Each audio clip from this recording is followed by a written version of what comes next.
I've shot this video some years ago in my hometown on a digital camera, and starting from footage like this, I'm going to learn you how to emulate the look and feel of an analog film roll, so no one can tell anymore that it's shot with a digital camera.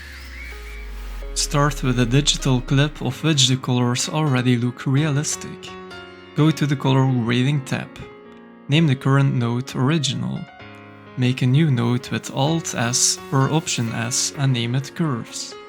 There are shortcuts to work with these nodes and you can customize them in keyboard customization. Search for nodes, and there are 3 important ones that I always use. Add serial node is standard Alt-S, but I use S for it. Enable or disable node is standard Ctrl-D, but I use D for it. And label or name a node is E.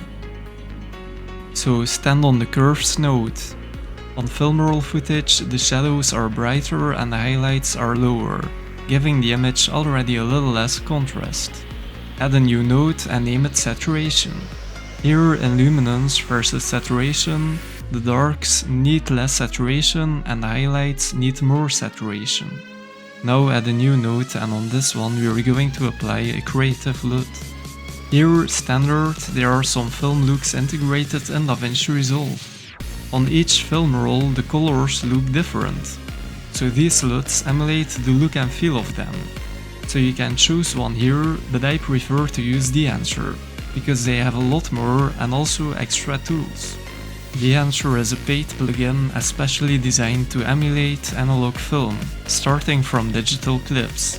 So I use DaVinci Pro for DaVinci Resolve, which is available for both Mac and Windows. There are different paying plans, and you can use TIM20 for 10% off.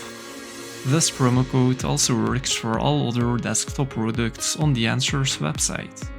Once purchased and installed, you can search DaVinci Pro in the effects. Here are some film looks. But first, let's disable every function to start from 0 on this node. These are all tools designed to pursue an analog look, so basically you can't do anything wrong. Okay, now the node doesn't have adjustments. First thing that you can do is choose the film look. By selecting them, you can see how the colors look. I choose for the Codec Supra 100.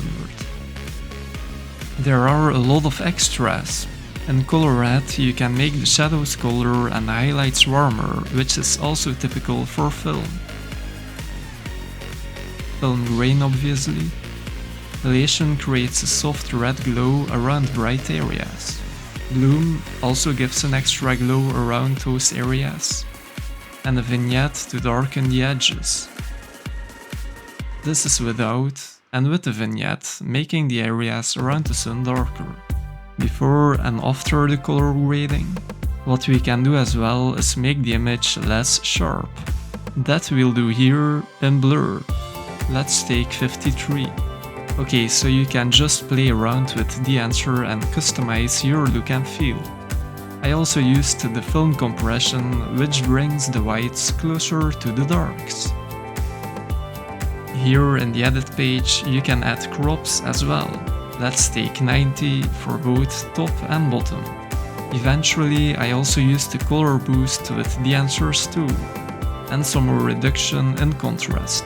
Okay, so like this we have obtained the film look. Good luck!